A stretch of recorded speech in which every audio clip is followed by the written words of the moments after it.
Well, conscripts are 1 point cheaper per guy, and the commissar has been an awesome thing. I think they hit the commissar with the nerf bat far more than they hit the conscripts with. The biggest problem I have with the conscripts getting weakened was that they decreased the number you could have in a single blob. That's what really, to me, hurt them more than anything.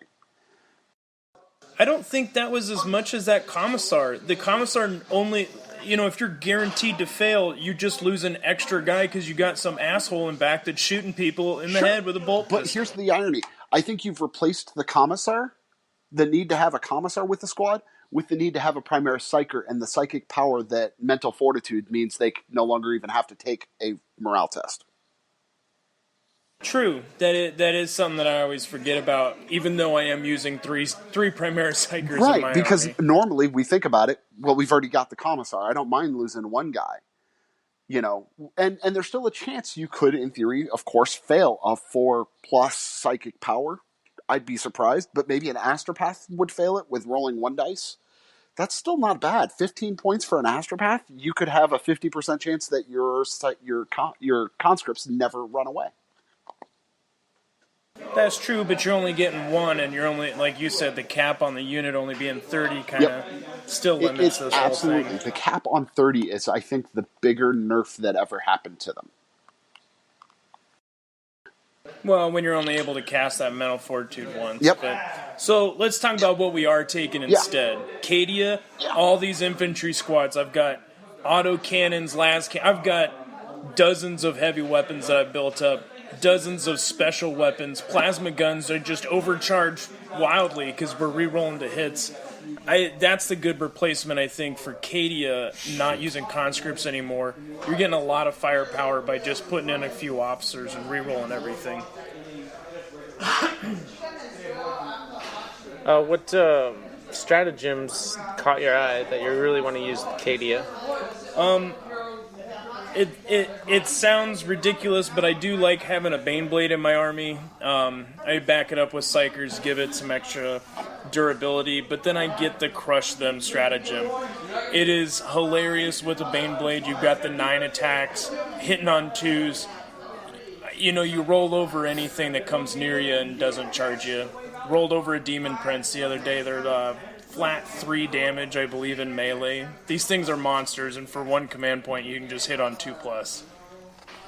The other thing I'm using is which one is it called? I keep getting mixed up with the Mordian one. The Overlapping Fields of Fire. With all of these infantry squads I've got going around, if I've got a big target that I want to take down, all I got to get is 1 wound through, and then I spend 2 command points, and every other Cadian unit that shoots at that target gets +1 to hit.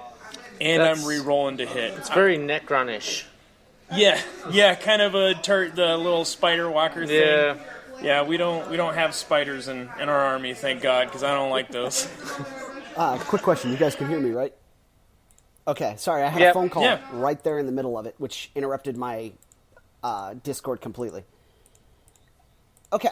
No, it's fine. I'm fielding myself. I've always been partial to the Basilisks. I think they're just a fantastic unit. So I'm still planning on using the Basilisks. I think anytime you use any kind of long-range attack method with Astra Militarum, I think the Basilisks are just fantastic. They avoid line of sight, and line of sight right now seems to be the king method of using any kind of terrain in tournament style. If you're going to use that stuff, we could use the Master of Ordnance, but we have a better version as the Catachan. He's a little bit more pricey, but Sergeant Harker, I think he is fantastic. He's just a flat reroll of 1s. And for anything. And it doesn't specify like infantry or anything along those lines. So I think he should go in any single list that you have for Catachan. I would never put Strachan as your warlord again, because I think he's just a terrible.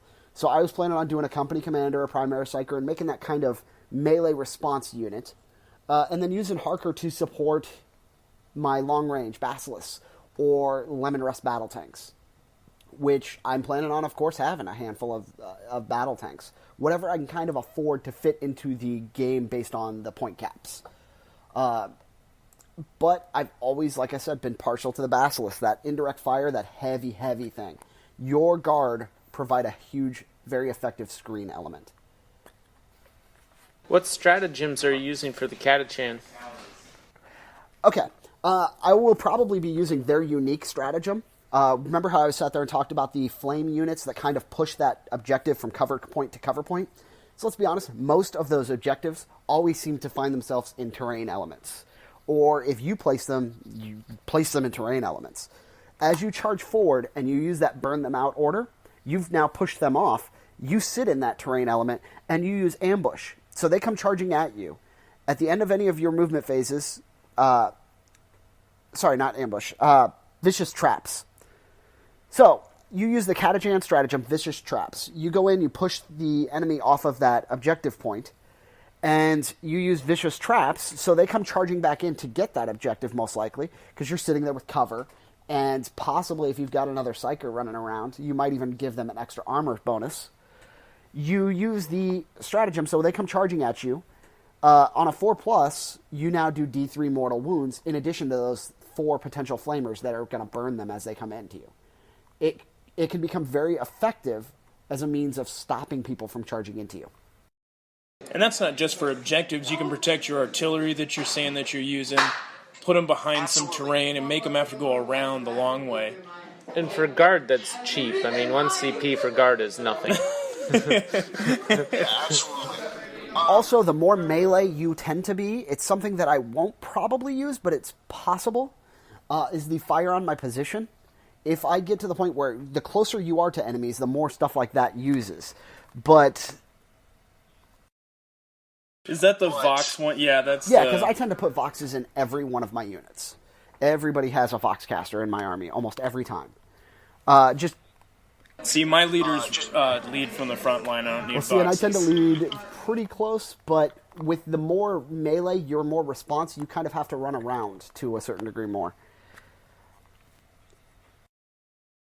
What does this fire in my position do again, though? Fire in my position is expensive. It's 3 CP. But at the end, when the last model is removed from your squad, you roll a D6 for every unit that's within 3 inches of it. On a 4+, that unit suffers D3 mortal wounds. So your burning squad that I'm charging up the front and pushing those little points, if I can actually get them into the heart of your army, which is entirely possible to have a 10-man or really 11-man squad because it's running with a platoon sergeant or platoon commander just to give them that burn them out order, I now have the ability to do D3 potentially in the heart of your army to everyone within 6 inches of an 11-man squad, or a 10-man squad, really. It's not necessarily... That reminds me of... it's No, not go ahead. necessarily the point of it, but when you're that much more up in your face with a guard squad, that you're usually not. I mean, most everybody who plays guard tends to play that, I'm going to sit here.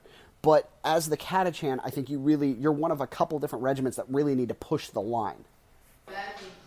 Well, and I think that's also going to confuse players, too. They're going to see a guard army and be like, oh, he's using just Catachan models. And if you can really build your strategies around this really aggressive playing with guard, I think you're going to throw a lot of people off tempo. And, in a competitive environment, you might even get some normally good players off of what they're used to and get them off their game. And you've got, with this squad, this elite squad is such an important thing. Like, I mean, if it weren't for the fact that I really feel like I need the command points from a battalion, I'd almost do more of the elite squads and do that mobile cover-to-cover kind of push the field. Because then you can use things like that Primaris Psyker and use the +1 to the armor. Of course, you can only use it once per turn, which really hurts. But you've got take cover.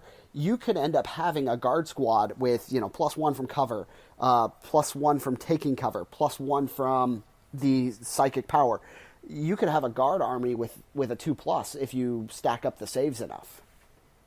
Yeah, absolutely. And if you get a mean flamer unit like that, they're going to be a hard target to peel out of terrain or off an objective. And the worst part is, I mean, we're talking about a unit that is kind of scary when you really think about it.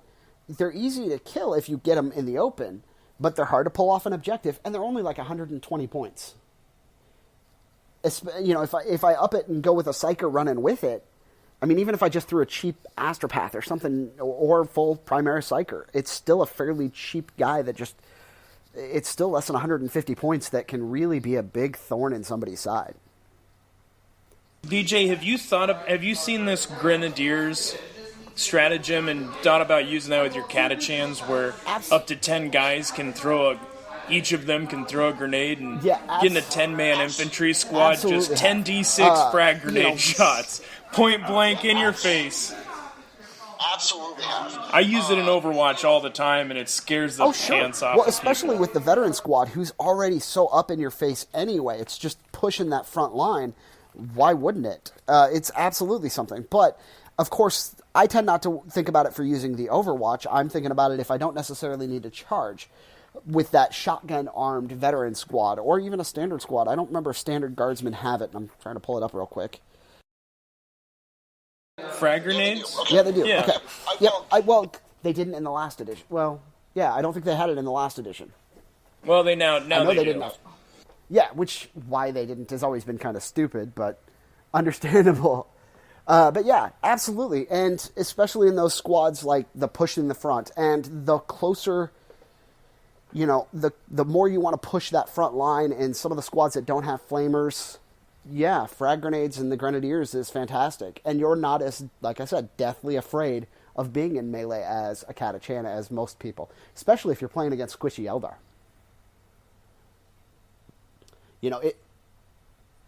What are some FAQs other than the conscript nerf that really caught your guys' eye?